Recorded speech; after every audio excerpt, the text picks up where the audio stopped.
ईमानदारी, परंतु तुम्हारी बात हाँ की हाँ या नहीं की नहीं हो, क्योंकि जो कुछ इससे अधिक होता है वह बुराई से होता है। क्योंकि जो कोई जीवन की इच्छा रखता है और अच्छे दिन देखना चाहता है, वह अपनी जीभ को बुराई से और अपने होठों को छल की बातें करने से रोके रहे।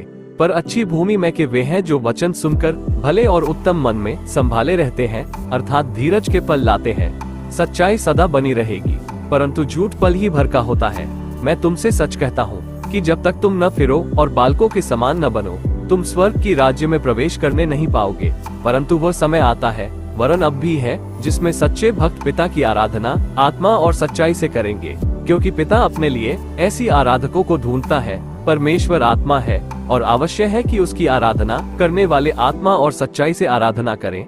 जो सिधाई से चलता है वो बचाया जाता है, परंतु जो टेढ़ी चाल चलता है वो अचानक गिर पड़ता है।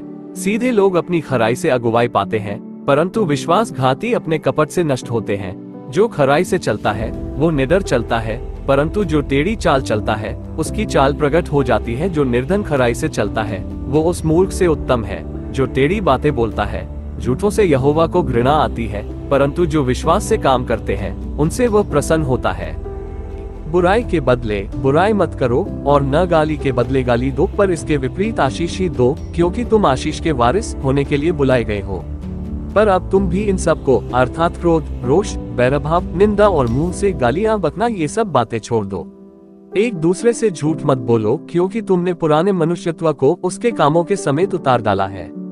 क्योंकि जो बातें केवल प्रभु ही के निकट नहीं परंतु मनुष्यों के निकट भी भली है, हम उनकी चिंता करते हैं। छल के तराजू से यहोवा को घृणा आती है, परंतु वह पूरे बटखरे से प्रसन्न होता है।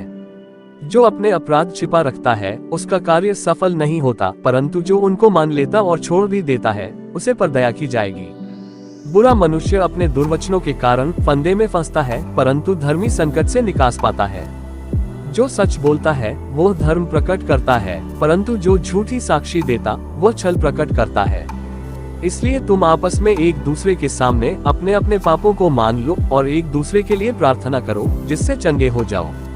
धर्मीजन की प्रार्थना के प्रभाव से बहुत कुछ हो सकता है, परंतु हमने लज्जा के गुप्त कामों को त्याग दिया और ना चतुराई से चलते और ना परमेश्वर के वचन में मिलावट करते हैं, परंतु सत्य को प्रकट करके परमेश्वर के सामने हर एक मनुष्य के विवेक में अपनी भलाई बैठाते हैं।